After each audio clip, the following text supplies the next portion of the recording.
स्वागत है, अभिनंदन है। जैसा कि आप जानते हैं, बीजेपी सरकार ने मनरेगा का नाम ही चेंज नहीं किया बल्कि उसकी आत्मा भी निकाल ली।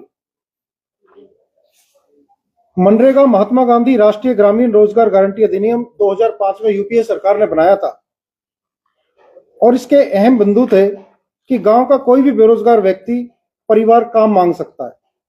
सरकार को 15 दिन के भीतर काम देना होता है और हर साल कम से कम 100 दिन का काम का अधिकार ये देना होता है, वो भी बिना किसी योग्यता के और बिना किसी बहाने के। अपने ही गांव में ये रोजगार मिलता था। इस रोजगार के तहत हर साल 5 से 6 करोड़ परिवारों को रोजगार मिलता है।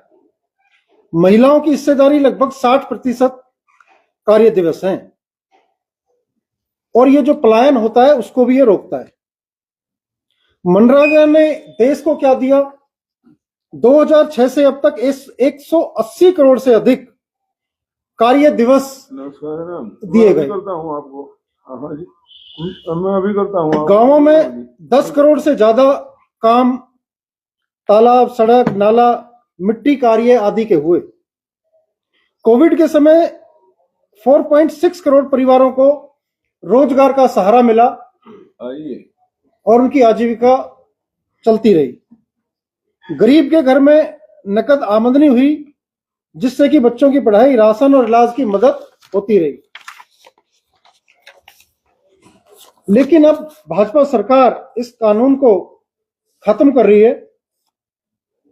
भाजपा सरकार मनरेगा को कमजोर करके खत्म करना चाहती है। अब वह जी राम जी के नाम से बदलाव लाकर काम की गारंटी को खत्म करने की तैयारी कर रही है और ये दिन दहाड़े मनरेगा की हत्या है। काम के अधिकार पर मोदी सरकार के 4 बड़े हमले हुए हैं। उनमें पहला हमला है काम की गारंटी, वो छीनी जा रही है। पहले मनरेगा में हर परिवार को 100 दिन काम का कानूनी हक मिलता था और हर गांव में काम की व्यवस्था थी। अब बदलाव के बाद क्या होगा?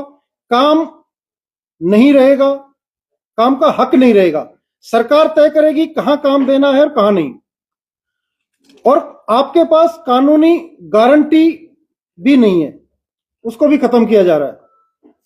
हमला नंबर 2, मजदूरों की गारंटी पर चोट है। पहले मजदूरी का अधिकार नियम कानून के हिसाब से होता था।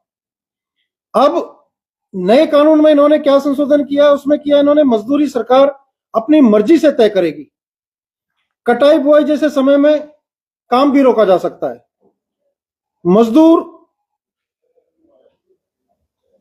मजबूर होगा और शोषण बढ़ेगा। नंबर 3, पंचायत और ग्राम सभा को भी कमजोर करने का काम किया जा रहा है। पहले पंचायत और ग्राम सभा के जरिए गांव का काम तय होता था। गांव में रोजगार सहायक की मदद मिलती थी। अब पंचायत का अधिकार घटेगा। ऊपर से यानी दिल्ली और राज्य स्तर से तय होगा कि क्या काम होगा और गांवों की आवाज दबेगी। और चौथा, राज्य सरकार पर 40% बोझ डालकर मनरेगा बंद करवाना।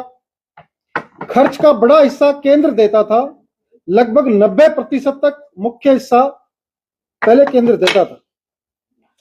इससे अब राज्य पर भी बोझ बढ़ेगा। राज्यों पर 40% खर्च डालने की तैयारी है नए कानून के तहत। नए कानून के तहत राज्य पहले से कर्ज में हैं और कर्ज में इससे डूबेंगे। पैसे नहीं होंगे तो काम भी नहीं खुलेगा और काम नहीं खुलेगा तो मनरेगा बंद हो जाएगा।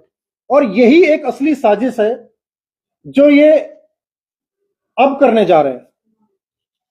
इसका असर गांव पर क्या पड़ेगा? गांव में बेरोजगारी बढ़ेगी, मजदूरी घटेगी, शोषण बढ़ेगा, लोग मजबूरी में शहर पलायन करेंगे, गरीब परिवार का घर चलाना मुश्किल होगा, महिलाओं का रोजगार सबसे अच्छा छिनेगा, महिलाओं का रोजगार इससे छिनेगा, पंचायत का अधिकार खत्म होगा, दलित, पिछड़े, आदिवासी समुदाय सामाजिक न्याय से वंचित होंगे, जो मनरेगा के 90% प्लस मजदूर हैं।